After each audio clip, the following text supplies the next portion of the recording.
I split 200 Minecraft players into 4 unique regions to see how they could work together and build the best civilizations possible. In this video, players will have to create governments, survive against rebellions, and fight to the death to prove which region is the strongest of them all. Which civilization will come out on top? Let's find out. This is 200 players simulate elemental civilization in Minecraft. On day 1, all 200 of the players are brought to their respective regions and released from their cages. As the players spread out across their land, they realized that the map was split into 4 distinct elemental areas: the fire, the ice, the earth, and the desert. Most people use their time for exploration and organization, with each team searching their islands for a place to find resources and get shelter. The players quickly realized that there was a border separating each of the 4 nations, so there wouldn't be any violence until day 2 when the borders would open. The fire region immediately spread out across their land, collecting wood and other materials, wanting to become the strongest nation as fast as possible so they could achieve their ambitious goals. Nice. We're gonna build a town hall tomorrow. The fire region started excavating a nearby mountain, hoping that they could turn it into a base of sorts in the future. They quickly realized that their area of the map was completely destroyed and covered in lava, rendering most of their land useless and putting the fire region at a disadvantage. This conflicted with their future goals of total world domination. Over in the ice region, players were advancing just like the fire players, doing their best to collect resources in the frozen wasteland. Players in the ice region quickly found a strategy to exploit their land for ores like diamond and iron by building down the side of the map and mining ores from the side of the world. We wanted to see if there's a border at night. Someone just jumped off. There was also talk amongst the players of building a base around the huge ice pillars located in the corner of their region, which would provide natural protection against future attacks by other nations. As the players in the ice and fire regions became more and more advanced, the players in the earth region were divided and without a clear goal for the event. People living in the earth team struggled with communication at the beginning of the event, and citizens of the region scattered across their section of the map. Do you guys already lose the rest of your team? Well, we told him to come this way, but nobody followed. One player even managed to die at the very start of the event, which led a few members of the Earth civilization to create a funeral for him. The miscommunication occurring in the Earth region limited the speed at which the team could advance and form civilization, which proved to be a huge issue later on in the event. In the final region, the desert team was doing extremely well. With tons of open space and some pre-built pyramids, the people living in the desert region had plenty of room to obtain resources from a massive ravine cutting through their portion of the map. The desert team approached the event with a diplomatic mindset. They were keen on electing a leader and forming some sort of government to stay away from anarchy and chaos. Players in the desert region quickly realized that they were lacking natural resources like wood and ores, but after a while of searching, some players eventually found sources of these materials. Guys, we got a tree! We got a tree! We got a tree! Apart from wood, the players in the desert also found various hidden chests throughout the region containing things like food and armor. A player from the desert region also died, apparently not realizing that they were at the edge of the map. As players were beginning to get comfortable in their regions, everybody began to realize that they would need a leader in order to stay organized and form proper civilization. Each region had many good candidates, but leaders were voted on in the event Discord and chosen to rule their region for the entirety of the event. The Earth region decided to elect Iron Grape, who planned on ruling the Earth team while ensuring all players the right to complete freedom, allowing them to travel when they wanted as long as they kept the region peaceful. The Ice team elected Cotton, who was a close friend with Iron Grape and also planned on ruling with peace, but with a more military-based society. The Desert elected Vinny Squirrel, who only wanted to build a strong and successful civilization that could live peacefully with the other nations. The only outlier was the Fire team, which elected Killer Whale as their leader. Killer Whale wanted to make the Fire Nation as powerful and deadly as possible, and he eventually planned on taking over the other regions. Once leaders were elected, most players were happy with the choices, but some people revolted against the newly decided leaders, like one player from the Fire region who decided to raid the nation's supply of potatoes, stealing as much as he could and fleeing from the rest of the Fire team. Bro, what are you doing? No, this man stole our potatoes and is running. Now that each region had some form of government ranging from democracy to full dictatorship, it was time to see how these regions interacted with each other. The Earth and Ice teams had plans of uniting to form one mega nation, but the borders separating them prevented this plan from becoming reality, so they decided to wait until day 2 when the borders would be removed. The Fire team had different plans though, and insisted that the Earth region sent a representative to discuss military relations with them. Iron Grape himself decided to visit the border, and the two teams conversed through the border, ultimately failing to come to a peaceful conclusion. You weren't? Because I heard you were planning on attacking us for resources. Even with everything that was going on, the desert region still managed to remain separate from the drama caused by the other teams. The desert region had begun construction of a massive town hall under the guidance of Vinny Squirrel, who still wanted to rule his region peacefully. Players in the desert nation were focused mainly on excavating the pyramids for resources so they could help the team's growing need for materials. But things weren't all peaceful in the desert region. Underground, there was a player plotting to wreak havoc on the rest of the desert region. This player was Shade Titan, and they had been spending the entirety of the event underground collecting resources and getting better gear so they could have the upper hand if a fight arose. He's plotting. Me? Yeah, I was plotting, but I decided not to.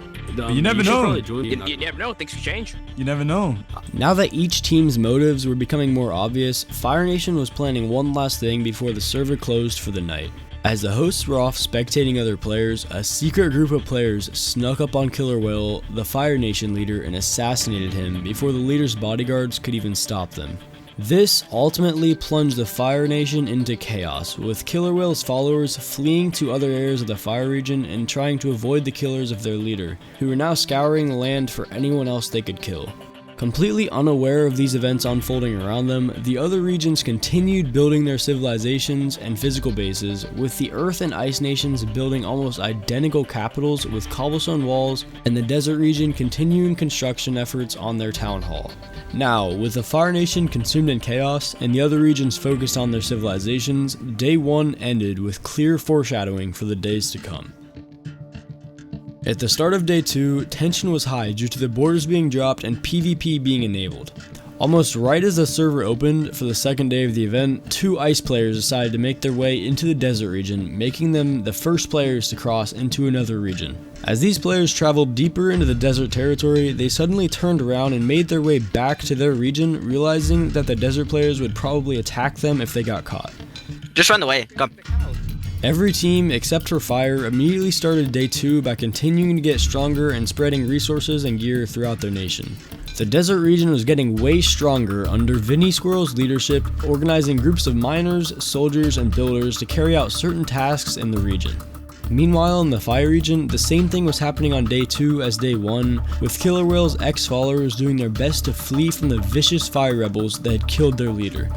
As these scared fire players tried to escape the dangerous and better geared players trying to kill them, they realized that they only had one way to stay alive, fleeing to one of the other nations.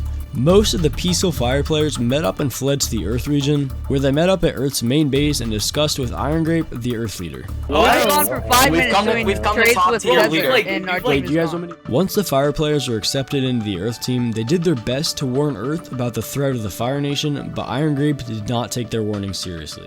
He did, however, decide to tell the Ice region that they could visit the Earth base peacefully whenever they wanted, which went along with Iron Grape's earlier promises of ensuring peace throughout all of the teams. As Team Earth, Team Ice, and some of Team Fire were becoming more comfortable with each other, people in the desert region were getting restless.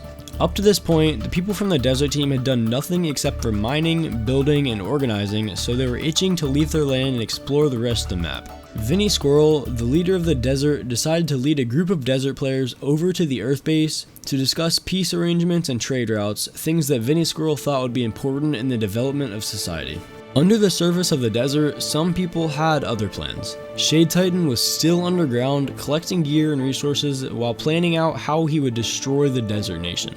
While he didn't have enough gear yet, he promised to keep grinding until he could take the nation for himself. Back at Earth, things weren't going as smoothly as it seemed. There was a new arrival to the Earth team's base, a fire player named Javicho, who was fleeing from the deadly remains of the Fire Nation. Javicho carried news that he wanted to pass along to the Earth team, but the members that met him were skeptical. Why should we trust you? Why should we trust you? Okay, well we got some threats about somebody attacking us. So Once Javicho was finally allowed to speak, he informed the Earth players that there was a huge threat arising, the Fire Nation. The Earth team had been ignoring the warnings about the Fire Nation up until now, but the continuous warnings made them nervous. They eventually accepted Javicho into the Earth team after a long conversation, but then one player made a huge mistake. The Earth team had no idea who killed Javicho, but since they didn't really care about the unknown fire player, they let it slide without consequences. The Earth and Ice players at the Earth base quickly forgot about the random killing and refocused on expanding the base and becoming more powerful. Soon after the killing of Javicho though, some heard warning that fire was about to attack from the mines, causing a full-scale panic at the Earth base. Everybody in the mines. Oh my god. Everyone be prepared to defend. As the players rushed into the mines, planning on defending their new base against the vicious Fire Nation, they realized that this was a false alarm and there were no fire players attacking. What the Earth and Ice players didn't realize is that the false alarm for the fire attack was actually a distraction, and as the majority of the team's forces made their way down the base's tunnels, there were a few players left undefended. Now, seeing an opportunity, a group of secret players attacked the undefended players, killing one before fleeing from the Earth base. This group of assassins, containing players from each team, made plans to sneak into the desert region and kill people one by one to cause chaos throughout the server. Back at the Earth base, everyone was left in complete chaos. They decided that one of their own players, Pepper, was a traitor and decided to kill them. The alliance between Earth, Ice, and the remaining fire refugees was unharmed though, and they began recovering from the recent attacks. As the group of assassins from the Earth fight reached the desert, something unexpected happened. The formerly violent group decided to approach the desert with a peace offering, and they joined the desert peacefully. These players began getting comfortable with each other, and it seemed like fire truly was now the only violent nation. This was not the case though, because yet another rebel group was forming, but this one posed much more of a threat to the peace of the server than the previous ones. Some of the most powerful and dangerous players on the server, including Shade Titan, X-Master, and Operion, met up and decided to form an alliance, and they could even be heard bragging about their previous kills on the server.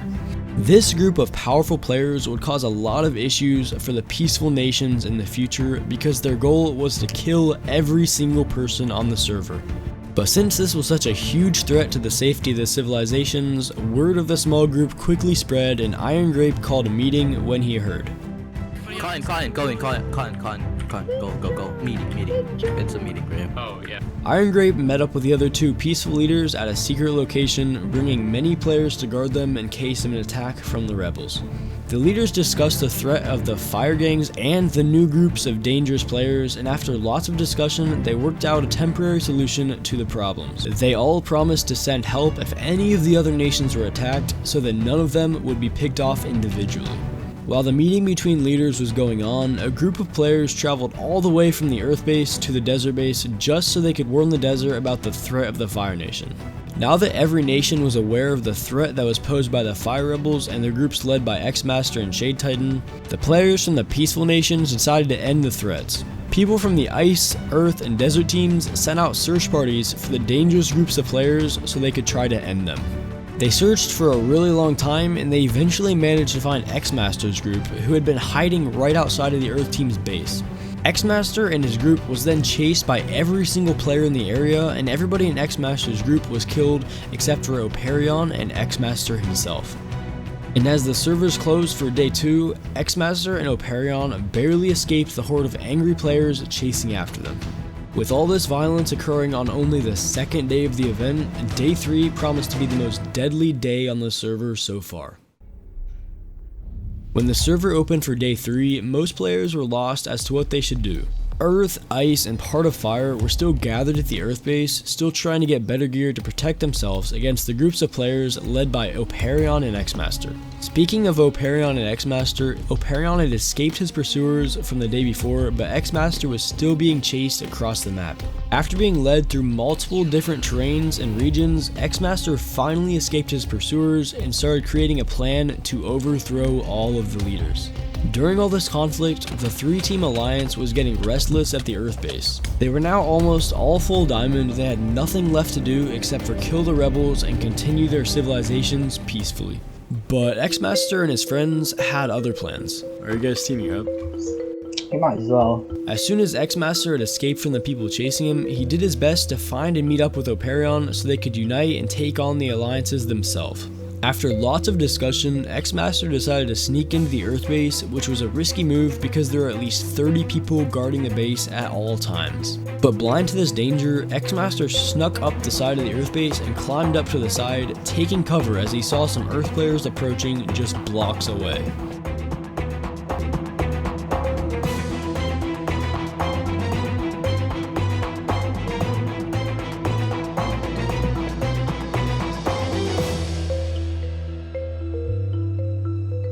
After Master was almost caught sneaking into the Earth base, he realized that they would need to do something bigger.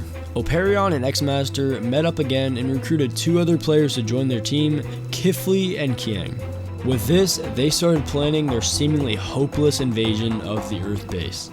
Meanwhile, the Alliance was expanding their base, building a watchtower just outside of the main base so they could watch for invaders like X-Master. As construction of this watchtower was just being finished, the people on watch made a terrifying discovery. Why are there 3 people over there? Somebody go tell people at the base, there's 3 people with ball diamonds over there. X-Master, Operion, Kifli, and Kiang were all approaching the Earth base fully geared. Gaffle up and we're gonna drop these guys. These 4 players were vastly outnumbered by the 3-team alliance they were trying to invade, but they were driven by greed and violence. As they got closer, they reached out to the guards at the Earth base and carried out the first part of their plan. They told the guards that they came in peace. Guys, we wanna talk. We wanna talk. Hold up. This was a lie, however, and as soon as the Earth players let their guard down, the rebels launched their attack.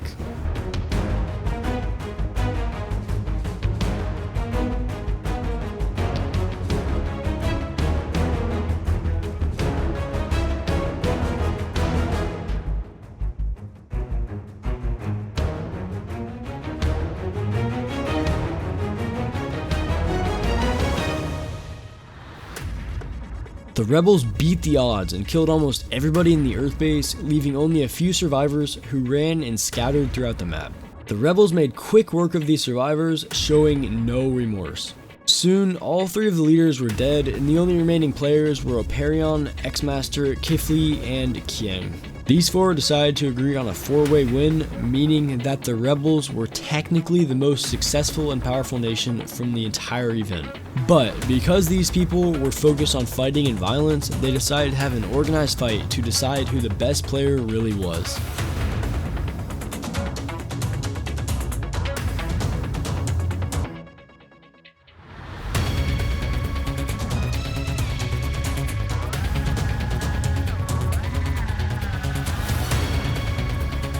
X-Master ended up victorious, meaning that he was the last person standing in the event. Alright, is there anything you'd like to say before the server closes?